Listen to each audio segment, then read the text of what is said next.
Wali Paidi pergi ke barat diajak Nabi Khidir. Berminggu-minggu sudah Wali Paidi pergi entah kemana.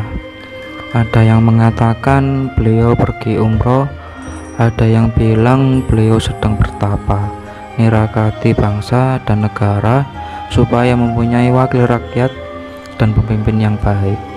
Ada juga yang meyakini kalau beliau sekarang pergi bersama seorang yang misterius, yang konon adalah Nabi Khidir.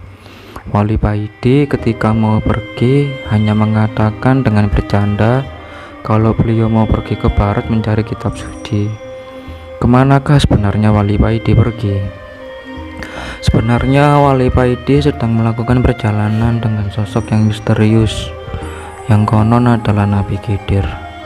Wali Paidi bertemu sosok yang misterius ini dengan tidak sengaja. Waktu itu Wali Paidi hendak pergi ke pasar membeli ikan lele kesukaannya. Di tengah jalan dia melihat seorang yang seumuran dengannya duduk di pagar tembok di tepi jalan.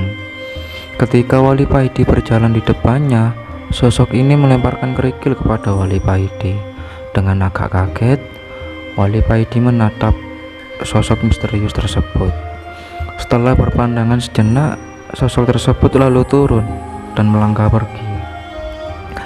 Yang membuat Wali Paidi kaget dan berjalan mengikuti sosok tersebut adalah dengan adanya lumut tipis kehijauan di pagar sehabis diduduk-duduki sosok misterius tersebut. Wali Paidi melihat tanah dan kerikil yang bersentuhan dengan kaki sosok ini menjadi kehijauan. Rumput kering menjadi segar karenanya. Merasa diikuti, sosok yang dipercaya sebagai Nabi Khidir ini berhenti dan menoleh kepada Wali Paidi. Kamu kepingin tahu semua ini mengapa bisa terjadi? Sebelum Wali Paidi menjawab sosok misterius itu, dia berkata lagi, "Mari ikut aku, biar kamu tahu." Semenjak itu Wali Paidi mengikuti sosok ini dan mulai belajar kepada beliau. Wali Paidi menjadi tahu bahwa beliau kemana-mana memberikan kebaikan kepada sesama, memberi semangat kepada orang yang putus asa, menyirami hati-hati yang kering, membantu orang yang membutuhkan bantuan, mengajari orang kaya supaya senang bersedekah. Sosok ini tidak mengajar dengan lisan maupun tulisan kepada Wali Paidi, tapi sosok ini langsung memberi contoh yang baik, memberi uswatun hasanah kepada Wali Paidi. Setelah dirasa cukup, sosok misterius ini memanggil Wali Paidi. "Kamu jangan gampang merasa kagum melihat suatu karomah, karena karomah itu buah dari keikhlasan dalam beramal soleh yang istiqomah." Wali Paidi mengangguk. "Sekarang kamu pulanglah," ucap sosok misterius tersebut. Wali Paidi menunduk, berniat mencium tangan sosok yang telah mengajarinya ini.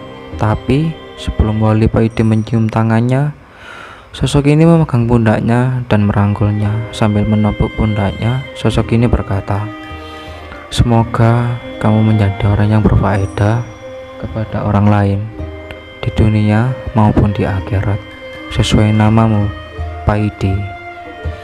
Wali Paidi berjalan pulang dan dia jadi paham mengapa semua yang tersentuh sosok misterius ini menjadi hijau, karena sosok ini bisa memberi kesejukan dan kedamaian kepada orang lain.